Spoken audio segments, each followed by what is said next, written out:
Hey everyone, welcome to our anime recap channel. Today we are excited to bring you a thrilling recap of the anime series, My One Hit Kill Sister. This action-packed show follows the story of a powerful sister who possesses a deadly ability to take down any opponent with just one strike. With stunning animation and heart-pumping fight scenes, this series is sure to keep you on the edge of your seat. So sit back, relax, and join us as we dive into the world of My One Hit Kill Sister. As a result of an accident in the real world, a high school student named Asahi Ikusaba is transported to another world. When waking up in this new world, Asahi recalls an accident that happened in the real world when he tried to save a little girl. He is confused and doesn't know what exactly happened after that accident. He thinks he's dead, and after he died, he is transported to a new world. Asahi was a video game lover in his real world. He also had knowledge of fantasy worlds.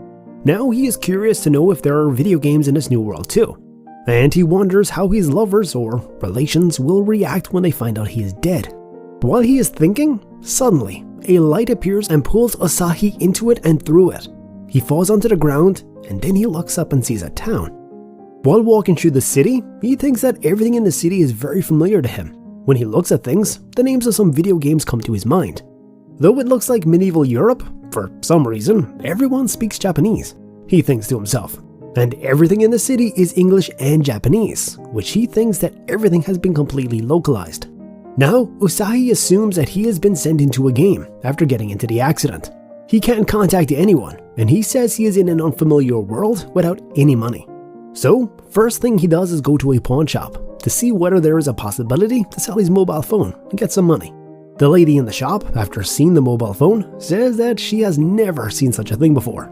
The material of it is so unusual to her.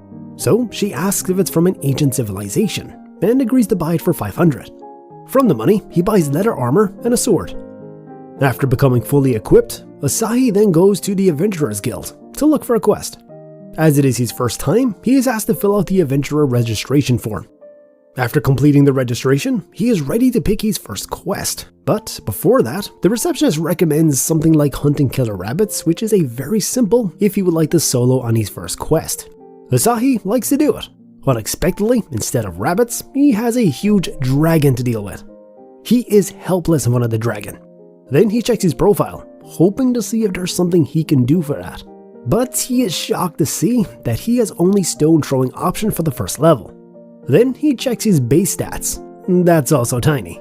Then he thinks he may be a villager. Finally, he decides to go for stone throwing as it's his only option. He picks up a stone and throws it towards the dragon. It becomes useless as the stone falls near him. Now he is helpless, and he is also about to be attacked by a dragon. As he is left with nothing to do, he utters Maya ni very loudly. Then a girl appears and protects him from the dragon by defeating it using just one blow. The girl is none other than Asahi's big sister. He wonders why his big sister is here in this new world with him. Asahi asks his sister how she came to this world. Then she explains to him what happened after the accident and how she came to this world. She says she was beside his bed and worried when he fell into a coma after the accident, and says that while he was asleep, he started talking about another world, and from time to time he'd laugh as he was having fun.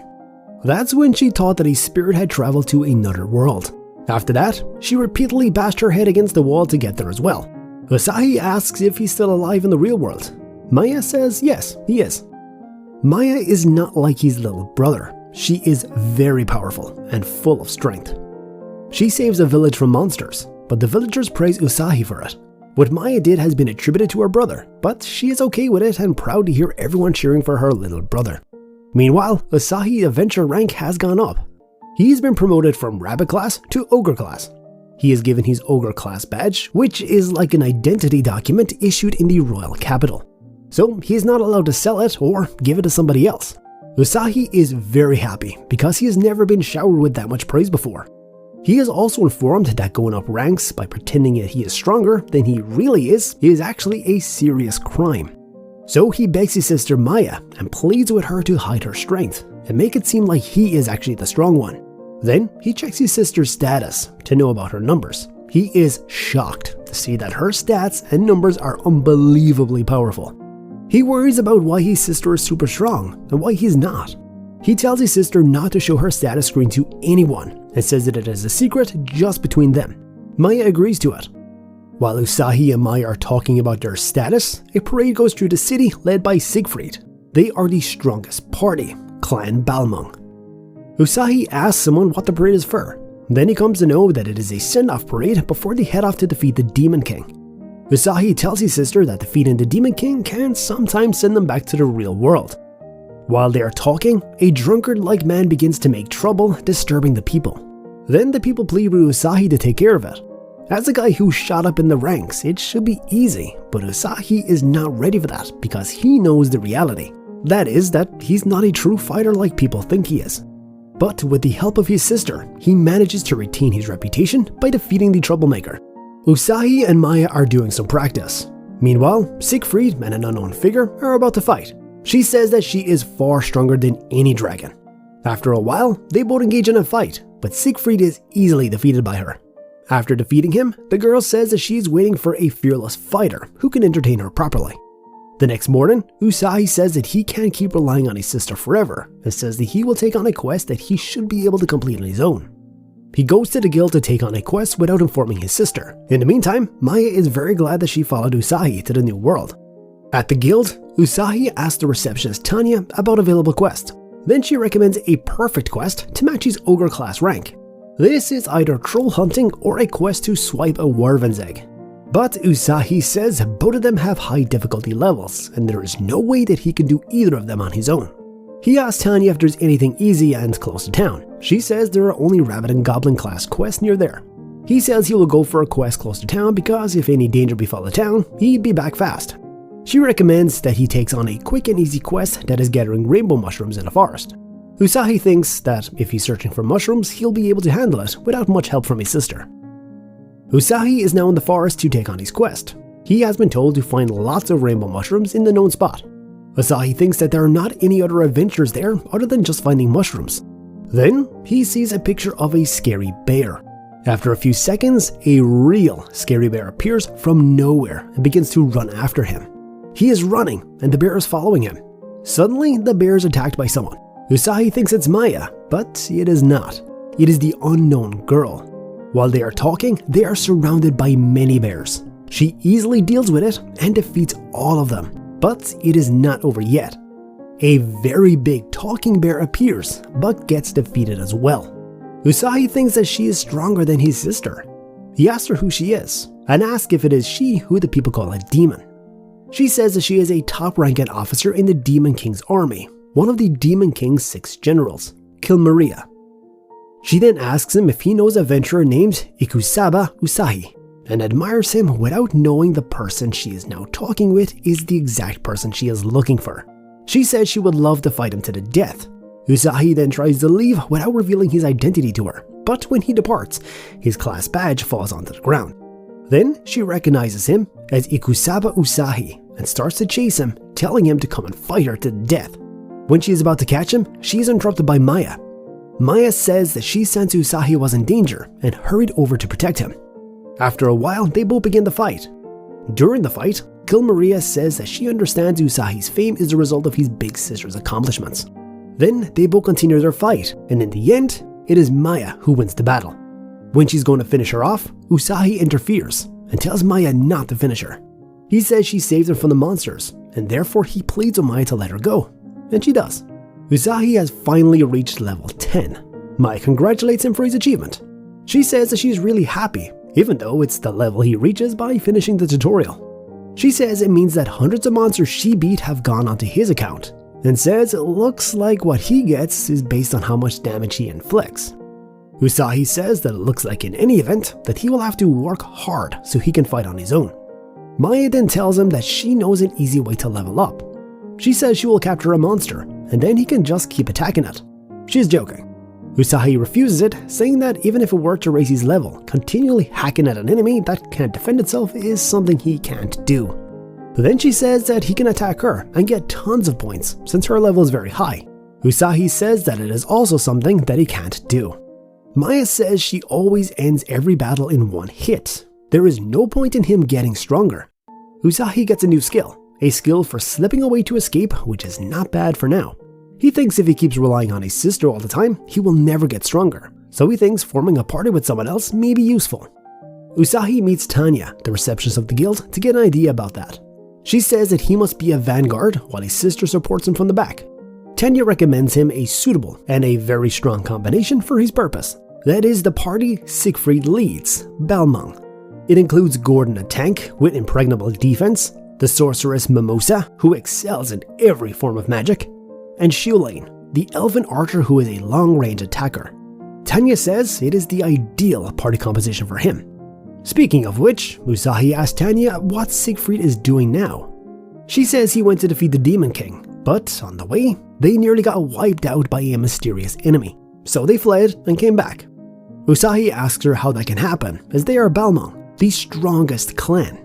She is also not sure what kind of fearsome enemy did it. Tanya tells him that he should be careful too. While Asahi is walking through the city, he sees 3 men who seem to be thugs picking on a drunk. They are asking for money from him. The drunkard says that he spent all of his money on alcohol.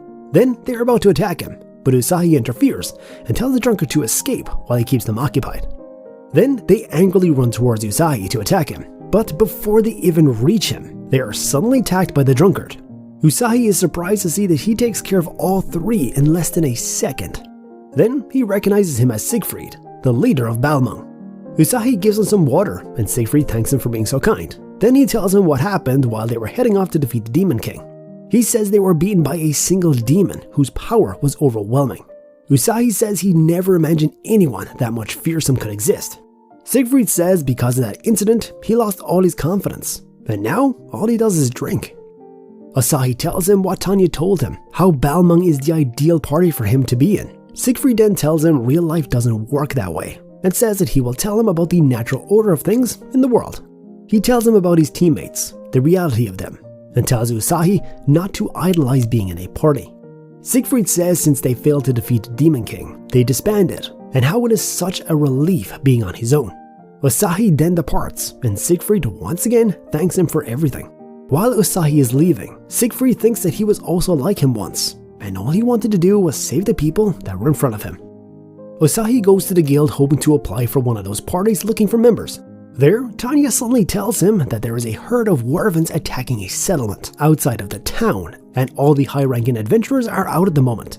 She asks him if he would like to take it on, since he already defeated a wyvern, but he knows it was actually Maya who killed that one. He says he would head back to the inn and get ready for that.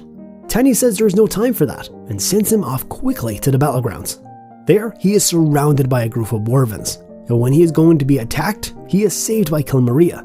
He asks her what she's doing. Then she tells him she came to return his adventure badge, which he dropped and left the last time they met. While they are talking, they are surrounded by more wyverns, and just before Kilmaria tries to attack them, Maya appears and destroys all of them. After that, Kilmaria tells Maya that she wants their rematch, and says this time she will not lose. But Maya is not interested, as she has no reason to fight her. Kilmaria says it is to see who is better. Then she grabs Asahi and tells him to make a sad face and cry out for his sister to save him. Asahi says he can't do something that pathetic. Suddenly, Maya blows a hit to Kilmaria from nowhere. Then they once again get ready for a fight. Before they start to fight, Asahi is taken by a wyvern. Then both Maya and Kilmaria get together and save him. Kilmaria then says goodbye to Asahi and Maya, and then she departs. Asahi and Maya head back to the inn. And that was it, folks. Thank you so much for tuning into our channel and joining us on the recap of My One-Hit Kill Sister. We hope you enjoyed our coverage of the series and it gave you a glimpse into the exciting world of anime. We appreciate your support and look forward to bringing you even more content just like this in the future. Once again, thank you so much for watching, and we'll see you in a new video. Take care.